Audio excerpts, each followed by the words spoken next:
Hello नमस्कार, कैसे हैं आप सभी। आशा करता हूं आप सभी लोग अच्छे होंगे। हिंदी से एक और उपयोगी सेट सेट नंबर है चौथा, यानी सामान्य हिंदी से 40 मोस्ट इम्पोर्टेंट क्वेश्चन रोज़ाना एक प्रैक्टिस सेट के तौर पे हम आप लोगों के लिए लेकर आते हैं।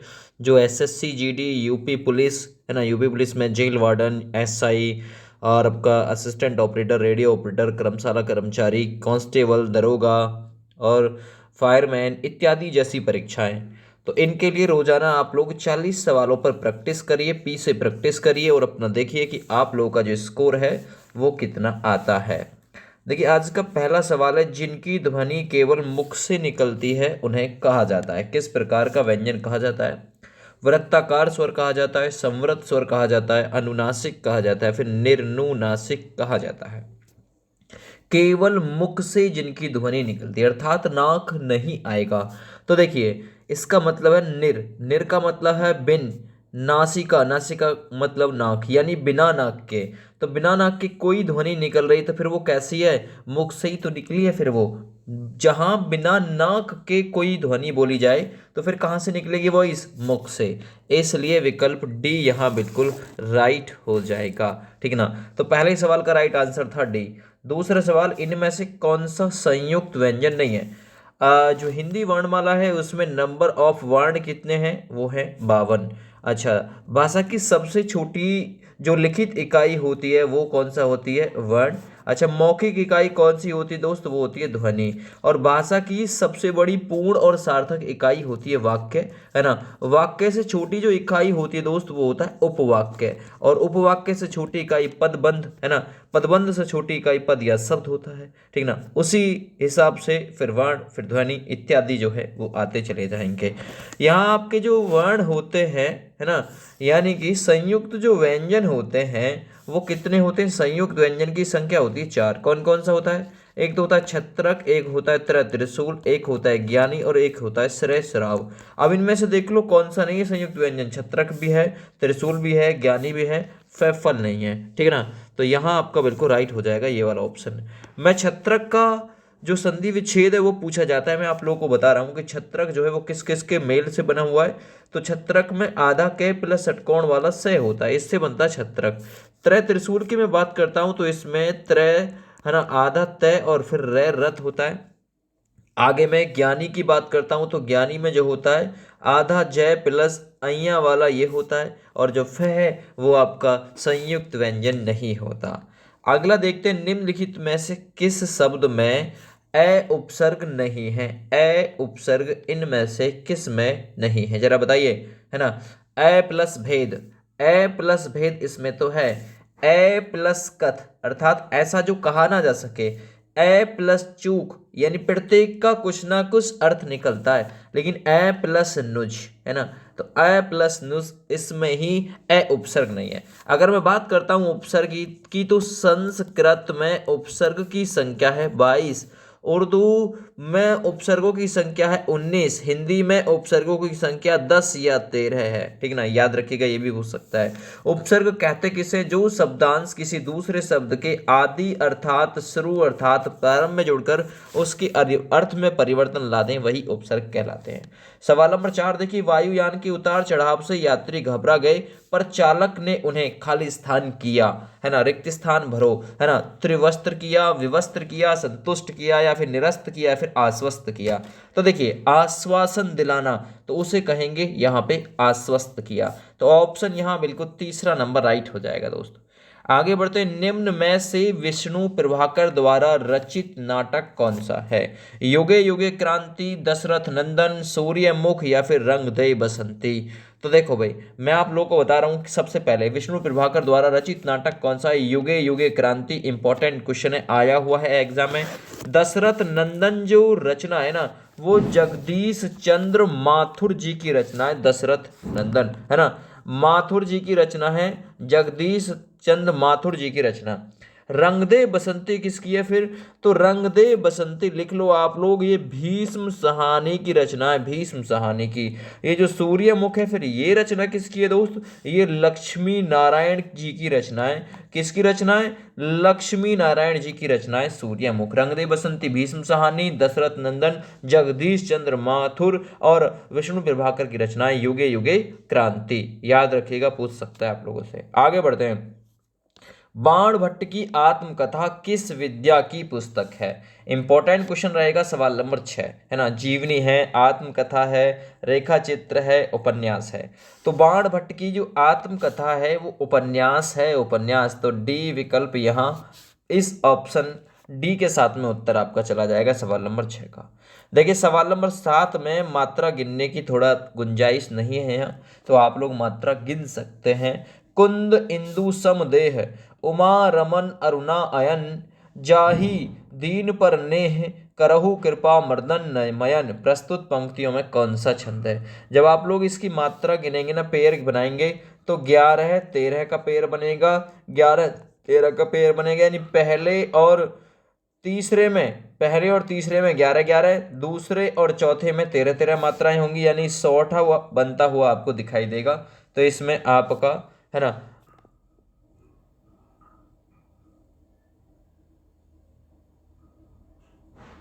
हाँ 100 बनता हुआ दिखाई देगा। ठीक है, आगे सवाल नंबर 8 को करते हैं। सवाल नंबर 8 है, वृंदावर विरहत फिरै, राधानंद किशोर, नीरद यामिनी जानी संग, डोले बोले मोर। प्रस्तुत पंक्तियों में कौन सा अलंकार है ना? प्रस्तुत पंक्तियों में तो वृंदावन में राधा कृष्ण विहार कर रहे हैं, रात में उन्हें सघन मेघ यानी घने बादल, है ना, रात में उन्हें सघन मेघ यानी घने बादल समझ के मोर जो है वो बोलने लगते हैं और साथ साथ चलने लगते हैं। तो मोरों को क्या हो रहा है? मोरों को भ्रम हो रहा है। किसका भ्रम?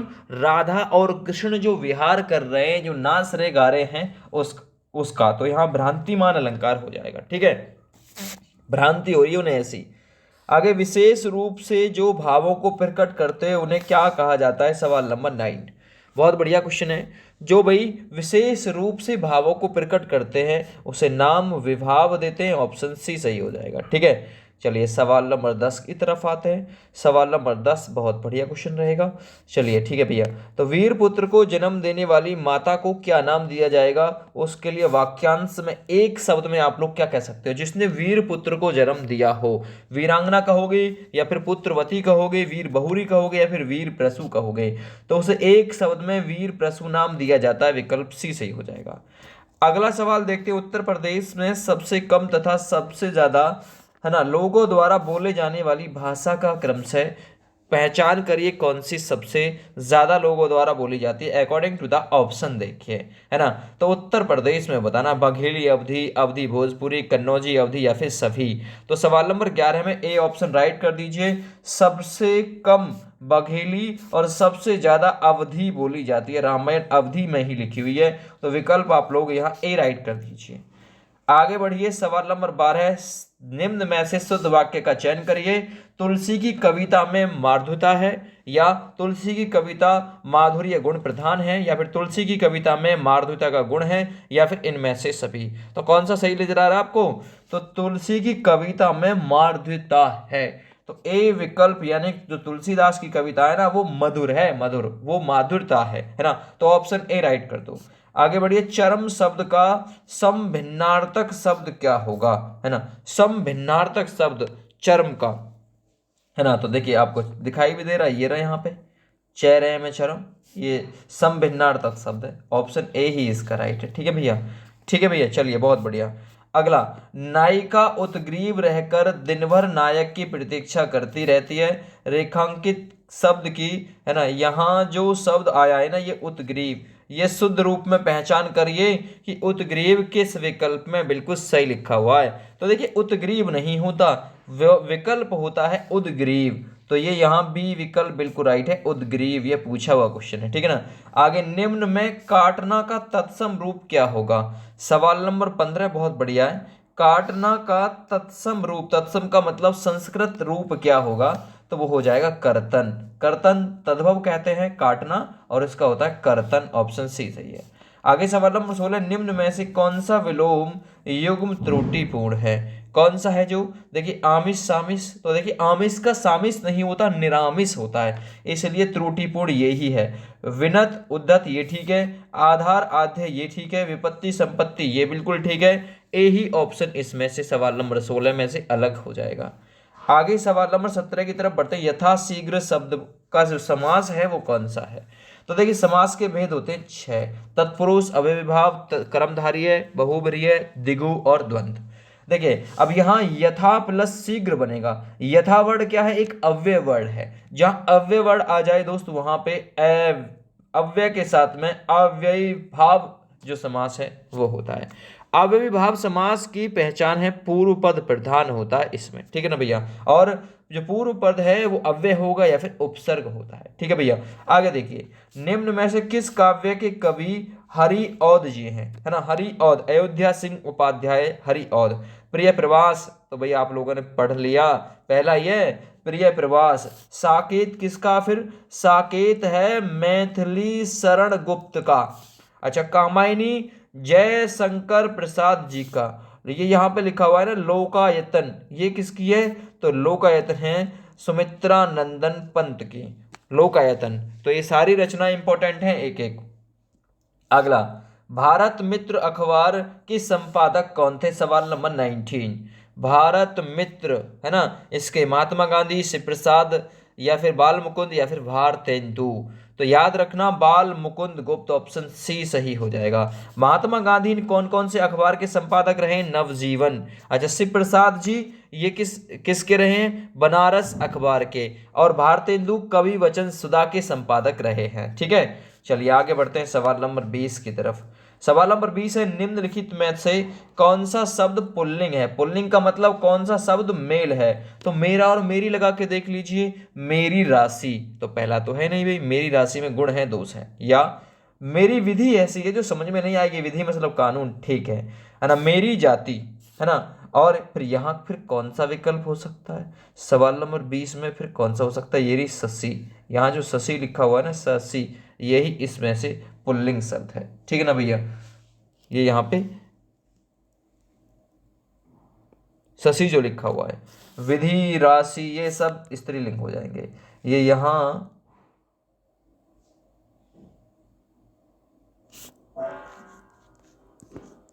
शशि है ना, तो शशि, यार ये क्या क्वेश्चन दिया है इसने?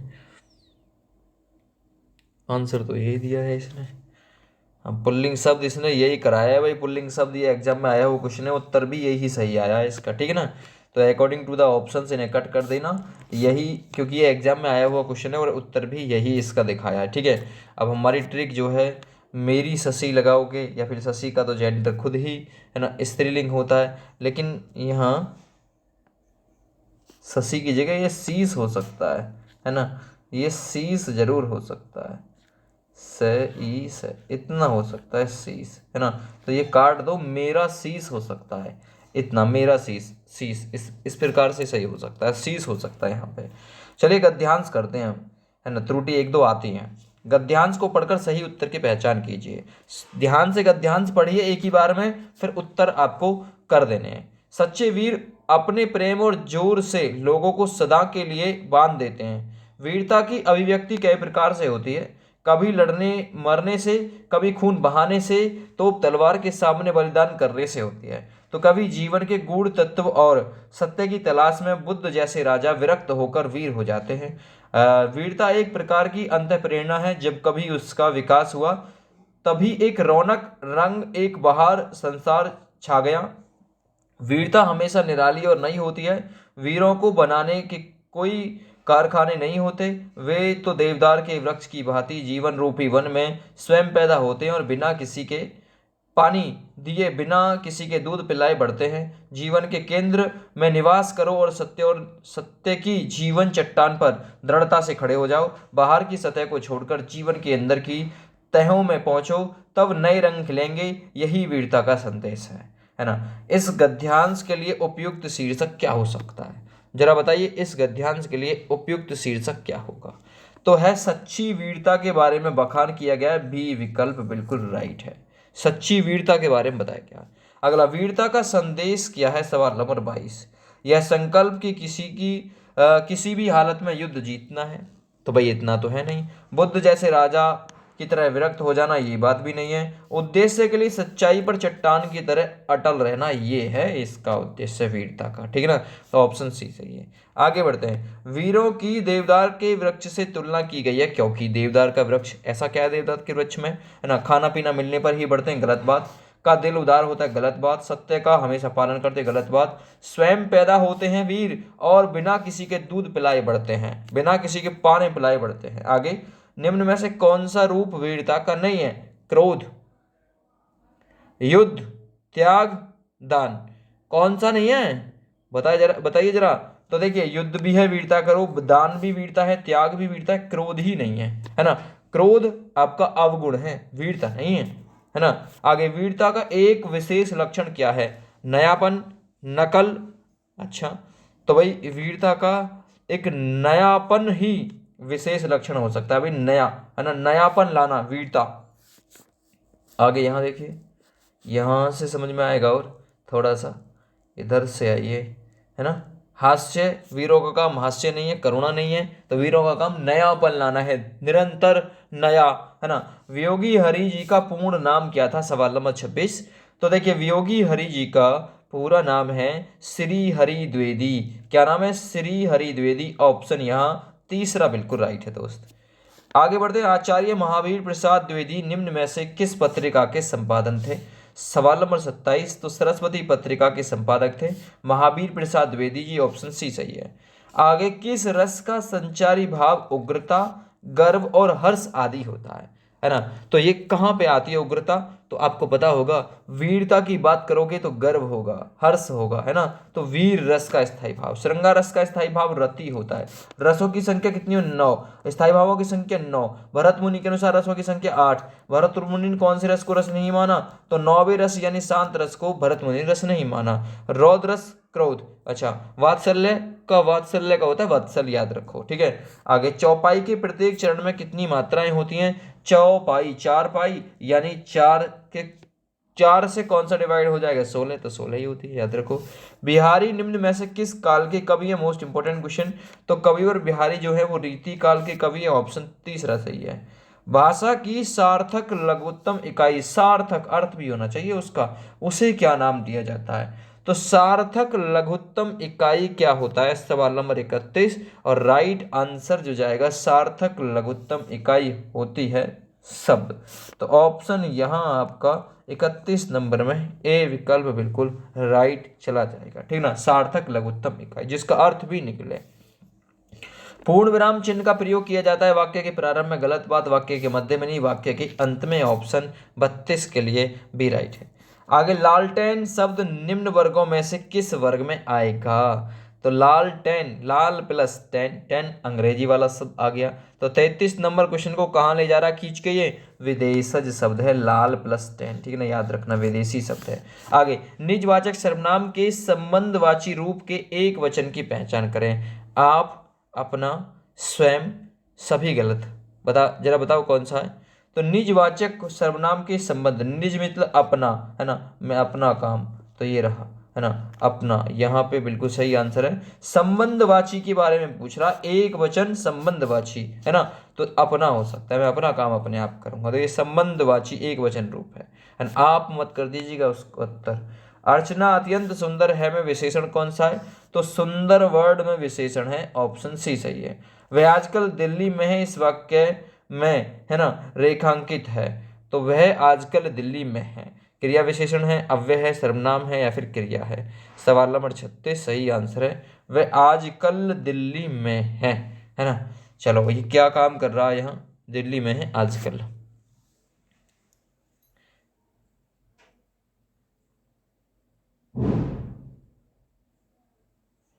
हाँ, मैं रेखांकित कर देता हूँ, रेखांकित ये रहा, ये वाला वह, तो ये सर्वनाम है, ठीक है ना।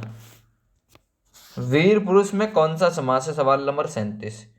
वीर पुरुष, वीर पुरुष तो कौन सा है, तत्पुरुष समास, वीर पुरुष में तत्पुरुष समास है, वीर प्लस पुरुष, तत्पुरुष समास हो जाएगा। ठीक है ना भैया। चलिए आगे बढ़ते हैं 38 नंबर क्वेश्चन पे। अगला है त्रिदश किसका पर्यायवाची, सवाल नंबर 38। तो त्रिदश जो है वो देवता का पर्यायवाची शब्द है। ठीक है ना। अन्य पर्यायवाची देव, अमर, सुर, है ना, निर्जर इत्यादि, है ना, अगर्त्य इत्यादि, अजर इत्यादि हो जाएगा। अगला, निम्नलिखित में से कौन सा शब्द शुद्ध है। यहाँ अध्याधीन या अभ्यार्धन कौन सा सही है। तो इनमें से जो सही है ना, अध्याधीन गलत है, अभ्यर्थान गलत है, तो ये वाला अभ्यर्थना जो है ना, अभ्यर्थना, ये वाला सही है। 40 नंबर, किस भाव की परिपक्व अवस्था को रस कहा जाता है। तो देखिए याद रखिएगा, स्थायी भाव की परिपक्व अवस्था को रस कहा जाता है। ये 40 सवाल थे, आप लोग ध्यान से इन्हें देखिए, समझिए। जय हिंद।